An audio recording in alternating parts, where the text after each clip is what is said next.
When we consecrate ourselves to the Blessed Virgin, as we saw in the previous lesson, we put at our disposal everything we are and possess, whether in the order of nature or in the order of grace 1.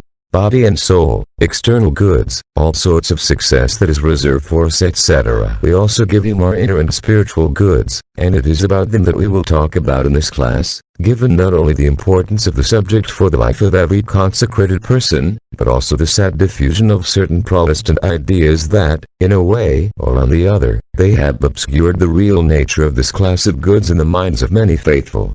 St. Louis Marie de Montfort distinguishes in the treaty 3 types of spiritual goods, in correspondence with the value that our good works, that is, those done in a state of grace, can be clothed. This is what he calls A. Meritorious, B. Satisfactory, and, finally, C. Impetratory value. Let us see a little more slowly what each of these goods consists of. Merit, as the name suggests, is a reality associated with the notion of justice, of retribution. We say, in effect, that something is meritorious insofar as it is worthy of reward. It is an action, Santo Tomas defines it, by virtue of which it becomes fair to give something to those who act to. It is evident that, in the supernatural order, there is nothing that we can do, from our natural forces, that make us worthy of the glory of heaven. Eternal bliss, which is nothing but the fruitive and joyful vision of God, is a good that infinitely surpasses and transcends our condition and is not, strictly, due to any creature. On the contrary, it is a free gift, which God gives to whomever he wants. Only Christ could do works worthy of a prize, of a wage, so to speak, as the joy of heaven. Since he was the divine Word incarnate, all his actions were the actions of a God-man, capable of the love equal to such a reward. We just need to be careful to remember that Christ did not deserve the beatific vision, which is what we commonly understand by heaven, for the simple reason that, due to the hypostatic union, he already had it from the first moment of his conception.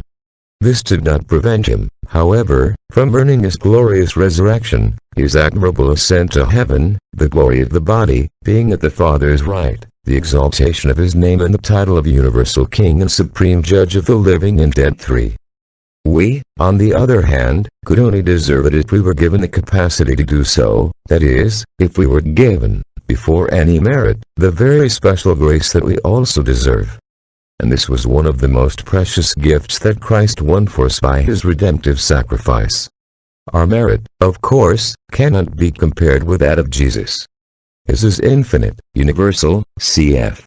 1 John 2:2, superabundant, cf. Rom 5:20, of rigorous and strict justice. Ours is limited, imperfect, and merely proportional justice, conditioned, moreover, by the intensity of the love we'd put into our actions.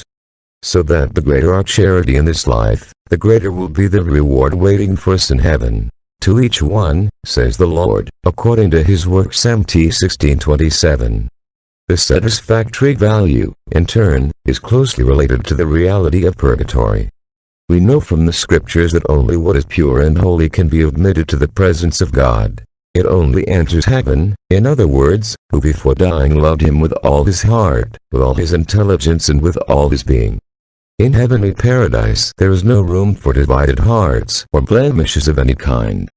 Now, as this life is the only period of testing we have, the only time that is granted to us to deserve in the eyes of God, it is evident that those souls who, although they did not die in mortal sin, are not yet in a position to enter in the joy of their Lord, they need to be purified, and for that they count on the prayers and penances that in suffrage they offer the faithful who still live in this world.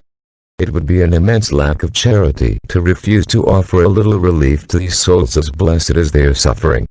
It would be like refusing a painkiller that is within reach of a patient in acute and excruciating pain. The third and last spiritual asset listed by St. Louis Maria is the so-called impetratory value, derived from the Latin verb impetro, which means to ask, to postulate, to pray. It is the value that a good work has and with which we can, offering it to God, or obtain a new grace for or entreat it for the benefit of others.